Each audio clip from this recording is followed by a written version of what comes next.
Maglaban-laban muli si Chelsea Fernandez at Eliana Marie Aduana sa upcoming Miss Universe Philippines 2025 competition. Matatandaan, naglaban sila noon sa Binibining Pilipinas 2022 competition.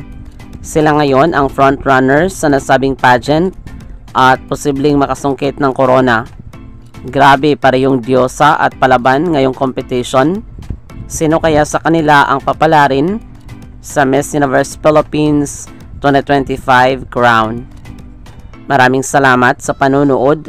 Para maging updated ka, huwag kalimutang mag-subscribe.